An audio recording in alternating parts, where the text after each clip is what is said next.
is...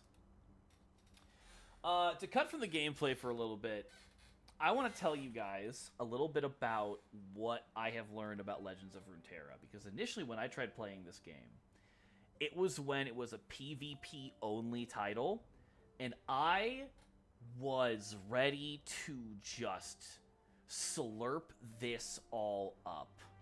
I mean, I was so enamored with the concept. I was so ready to enjoy the insanity that this game could end up bringing. And then it just turned into another trading card game where specific metas would have the run of the town for weeks and sometimes months.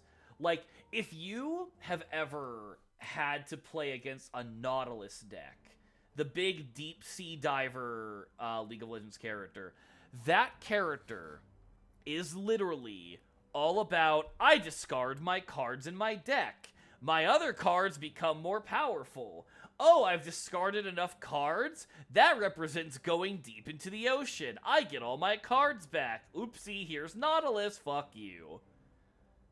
It represents the fantasy of going up against a monstrous tidal wave of sea monsters and deep sea creatures.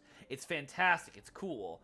It is a absolute nightmare to play against, and it actually made me stop playing the game for a while because I was so frustrated. But I've also done a little bit of research and talked with some people, and it turns out as well that I just don't think, like, collectible card games, trading card games, I don't think the meta of these games is my cup of tea. I think they are inherently Basil repellent. And that's okay, because I don't have to like every single little thing out there. Well, the lore of lore, Legends of Runeterra, is that the game did not make money. They could not figure out how to monetize itself without becoming very predatory and making people pull for booster packs. And that's not what the game started with. So, like, the game for, 4 years made it to where it was very easy to grab these cards. And that way, the meta was discovered really early on, until the next wave of cards came in, and so you had a combination of, they're not monetizing well because skins and cosmetics are not selling all that well, even though that's where they're putting a lot of the money. You can get the cards too easily. While there is was a cash variant to get them, you could pick them up, but no one did, because you could just unlock the cards on their own very easily. The skins weren't selling because they were hit or miss and had animations that ranged from looking great to meh. And some of the the skins, which I'll talk about later in the stream, some of them are just alternate card art. You would be paying almost $10 for different art on your cards, and like that alone could be fun. That could be kind of neat. But some of the art had full, like the level up animations you guys have been seeing, some of those artworks had completely different level up animations. And they were damn near $15. I mean, I personally would not be against paying $15 for a champion card that I personally really liked. But you're only going to see that when the champion is being played. And in these card games, sometimes you're not going to see that card.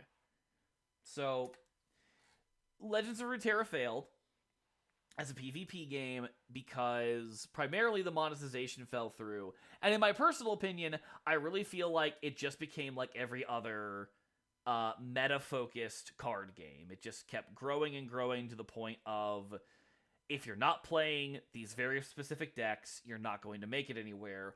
Or, if you're not going to spend the time to deep dive the game to, like, a ridiculous degree to where, like, you become like a savant at the card game, which is inherent to trading card games, I fully recognize that, you're not going to like this game. And sure enough, I didn't. So why are we playing it? Because, as you've seen, they turned it into a PvE mode. They turned it into a roguelike, and they made it a single-player experience with PvP still being accessible. And all the new cards that are coming out are purely for PvE. So, like, what I'm doing is I'm leveling up the Elder Dragon because I like their kit, and I want to learn a new deck. And as the Elder Dragon gets both higher in level, and they'll gain different boosts to their respected cards, and I'll also be able to unlock more things to where they get some really broken abilities. As it stands, I've already done quite a bit with Set, Yasuo, and Twisted Fate. And then I also already had Elder Dragon unlocked, and it was the choice was between Elder Dragon or Volibear, and I like dragons.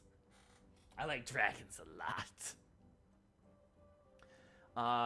Lore has been able to bounce back so significantly that they're releasing some updates with a new champion coming out soon, and they're giving voice lines to champions that they couldn't before.